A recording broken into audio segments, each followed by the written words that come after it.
있겠습니다.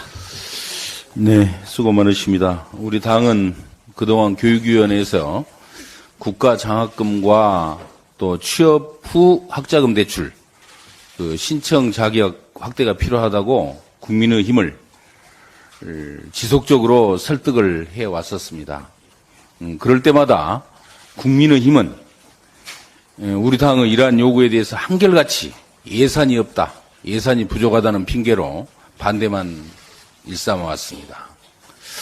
특히 지난해 말에 예산안 심사 당시에 우리 더불어민주당이 취업 후 학자금 대출의 이자 지원 대상을 8구간까지 확대하는 것이 필요하다고 제안을 하자 한 달 가구 소득이 1천만 원을 넘는 대학생들을 지원해 준다면서 결사 반대를 했던 것이 바로 국민의 힘이었습니다.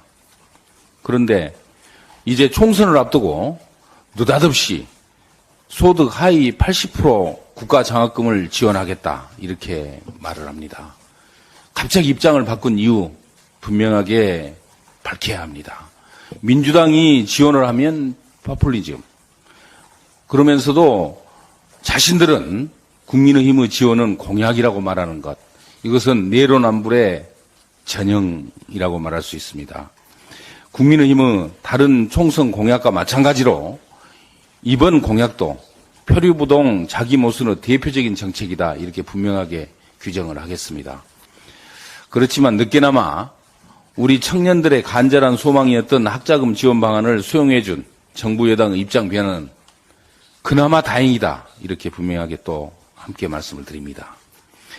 이번엔 총선용 허위 공약이 아니기를 국민과 함께 두 눈 부릅뜨고 지켜보도록 하겠습니다.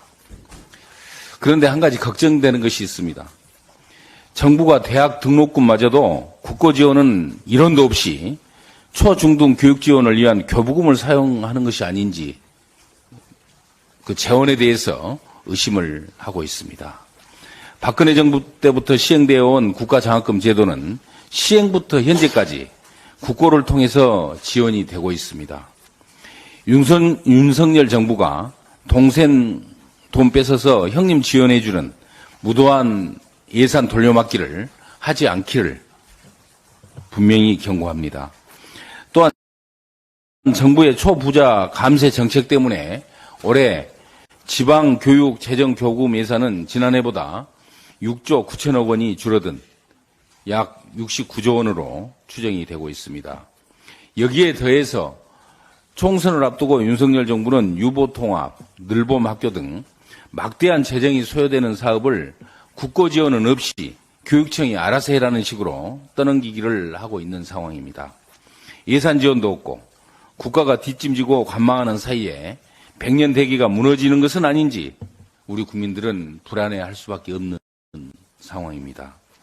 정부 여당이 초중등 재원을 끌어쓰는 꼼수가 아닌 현재와 같은 국고 지원을 통한 국가 장학금과 취업 후 학자금 대출 지원 확대 정책을 조속히 실행할 것을 촉구합니다.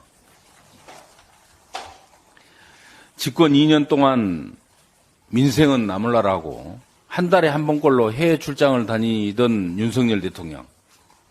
그런데 총선을 앞두고 갑자기 벼락치기 민생 간담회를 하면서 전국을 순회하고 있습니다. 거창하게 민생 토론회라고 하고 있습니다마는 그 내용을 보면 민생도 없고 토론도 없습니다. 심지어 검토도 제대로 하지 않고 발표하는 터라 집권 여당의 공약과 명백히 배치되는 정책도 난무하고 있습니다. 이 정도면 총선용 정권 홍보쇼, 더 나아가서는 그냥 본인 만족용 쇼가 아닌가 이렇게 생각을 합니다. 윤석열 대통령은 선거 개입을 멈추고 고단한 민생부터 살펴주시길 부탁을 드립니다. 국민 앞에 약속을 말하기 이전에 김건희 여사의 명품백에 대한 국민들의 물음부터 제대로 답을 해주길 촉구합니다.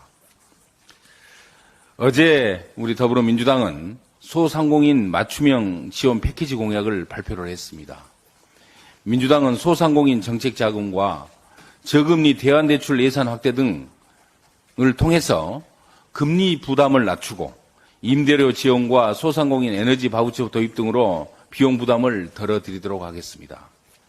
또한 지역 화폐와 온누리 상품권 발행 규모를 확대를 해서 매출을 늘리는 정책을 통해서 윤석열 정부의 찔끔 지원 대책으로 더욱 지쳐있는 우리 소상공인과 자영업자들에게 든든한 버팀목이 되겠다 약속을 드립니다. 또한 오늘 오후에 우리 더불어민주당은 서울대 10개 만들기 공약을 발표를 합니다. 이는 거점 국립대 9개에 대해서 재정 투자를 학생 1인당 교육비 기준 서울대에 가까운 수준까지 대폭 끌어올려서 거점 국립대를 서울대 수준의 경쟁력을 갖춘 대학으로 집중 육성하겠다는 내용입니다. 거점 국립대 투자를 통한 지방대학의 변화와 혁신은 지역 균형 발전의 촉매제이자 기폭제가 될 것으로 확신합니다. 이상입니다. 예,